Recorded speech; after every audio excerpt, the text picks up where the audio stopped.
डर है या किसी भी तरह का कोई संदेह है सैटर्न को लेके, उसको आज हम क्लियर करते हैं कि सैटर्न उच्च का होना, नीच का होना, ये सब आपके कर्म पे डिपेंड करता है।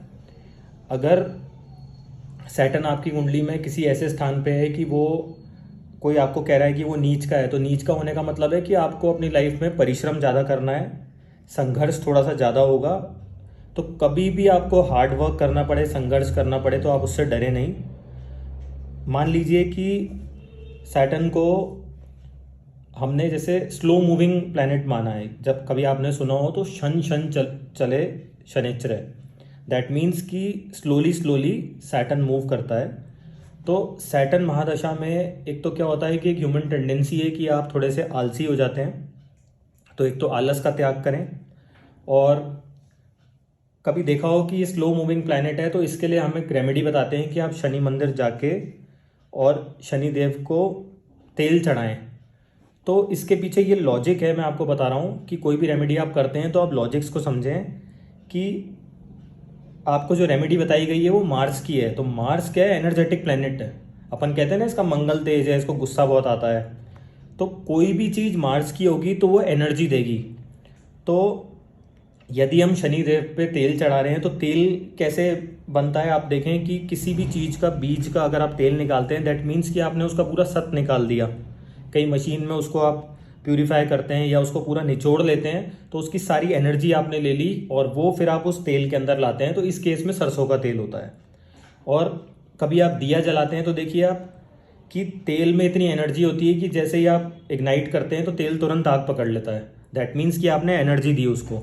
इसीलिए अगर आप कोई भी ये रेमेडी करते हैं तो आदमी धीरे धीरे ग्रेजुअली एक तो डिसिप्लिन में आता है। जो सबसे बड़ी चीज़ सैटर्न को बढ़िया लगती है कि आप हार्ड वर्किंग हैं और एक डिसिप्लिन में अगर आप अपनी लाइफ जीते हैं तो आपका सैटर्न खुद ब खुद बढ़िया हो जाएगा। आप देखेंगे धीरे धीरे इंप्रूवमेंट्स आपको अपने काम धंधे में, क्योंकि सैटर्न हमारे लाभ भाव का और हमारे कार्य क्षेत्र कर्म जो भी हम कर रहे हैं जिस भी फील्ड में है उसमें हमारे को बूस्टअप देता है।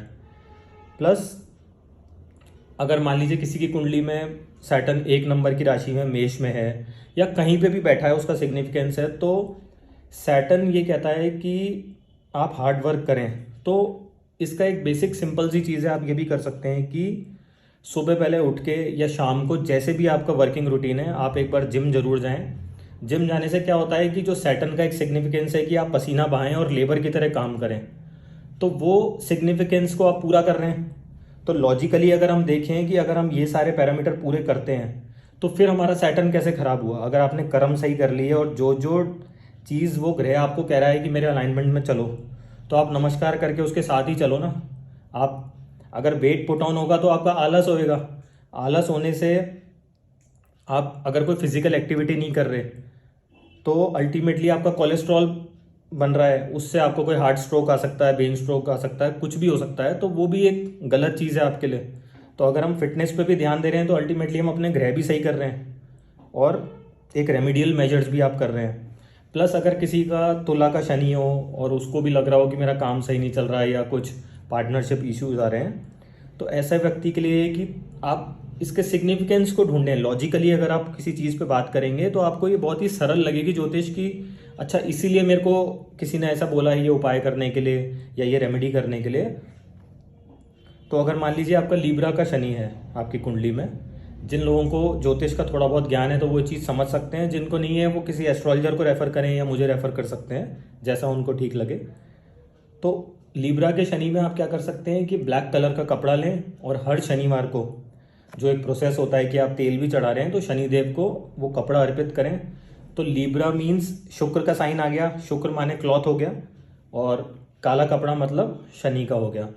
तो इस तरह से दोस्तों हम कोई भी प्लैनेट, आगे मैं और भी प्लैनेट्स के बारे में आप लोगों से बात करूंगा, किसी भी प्लैनेट के सिग्निफिकेंस को आप नोट करें। थोड़ा सा भी अगर आप रुचि रखते हैं इस सब्जेक्ट में, और मैं तो कह रहा हूँ ये वीडियो सभी लोग देखेंगे, तो जिन लोगों को एस्ट्रोलॉजी में इंटरेस्ट नहीं भी है, मैं कह रहा हूँ जिस लॉजिक के साथ मैं आपको एक्सप्लेन कर रहा हूँ ये सब चीज़ें, तो मैं समझता हूँ कि मैं एक बेहतर वे में आप लोगों को समझा रहा हूँ। और आप अगर ट्रस्ट करते हैं और एक कर्म प्रधान तरीके से एस्ट्रोलॉजी को फॉलो करते हैं तो आप लाइफ में हर एक फील्ड में, हर एक जगह पे बहुत ही सक्सेसफुल और एक बढ़िया ह्यूमन बीइंग बन के निकलेंगे।